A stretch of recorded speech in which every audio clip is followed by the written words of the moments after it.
ও মা, তুমি কি করছো মা? কেন তুমি দেখতে পাইতেছো না আমি কি করতেছি? ই বাবা, এদি ফল ফুল নিয়ে সব বইছে। হ্যাঁ, তুমি মনে হয় দেখতে পাইতেছো না আমি কি করতেছি? কি অবস্থা! তোমার আমার কই দিব কি করতেছি না করতেছি? এই সব নিয়ে বইছো? কি এত উল্লাকে? আর আমাকে বাড়িতে হচ্ছে ওল্লার। দেখো সব নিয়ে বসেছে, হায় হায়। কি কথাবার্তা এ বলে কি কি করতেছো মা? দেখো, কি আবার করতেছি? আমিও ভাবলাম যে গেল কই, কি করতেছে দেখে আসি তো। এইসব করতেছে দেখো। প্রসাদ নিয়ে খাইতেছি আবার কি করতেছি? আমি একটু টুকটাক ভালোবাসি। খাইতে ভাল লাগে, করতে ভাল লাগে না। না করতে না, একদম করতে ভালো লাগে না।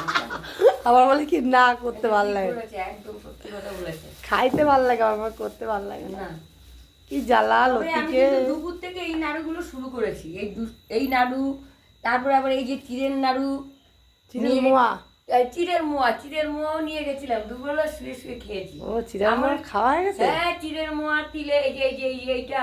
আর আমি ওর প্রসাদের থেকে এখন একটা কিছু মুখে দিই। কিছু মধ্যে দেয় নাই, দাও নাই। ভাল লাগে না। আমি নিয়ে আইছি এখন আমি না না, খাও, আমি এমনি বললাম। আরে হ্যাঁ। খাও, না খেলে তো নষ্ট হবে। কি সেইটাই। পিঁপড়ে দেখো, কি জ্বালাইতেছে পিঁপড়ে। তো চল, আমার মা খাক। এই যে গুছিয়ে নিয়েছে থালায়, দেখো যতটা ও পারছে। শশা নেই নি তো, তাই তো?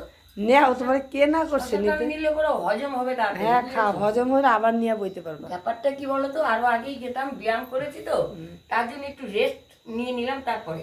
এই যে দেখো সব নিয়ে বসেছে। তো চলো খাক, লক্ষ্মী পুজোর প্রসাদ বলে কথা, খাবে তো অবশ্যই, খাওয়ার হ্যাঁ। জন্যই তো করেছি। এই যে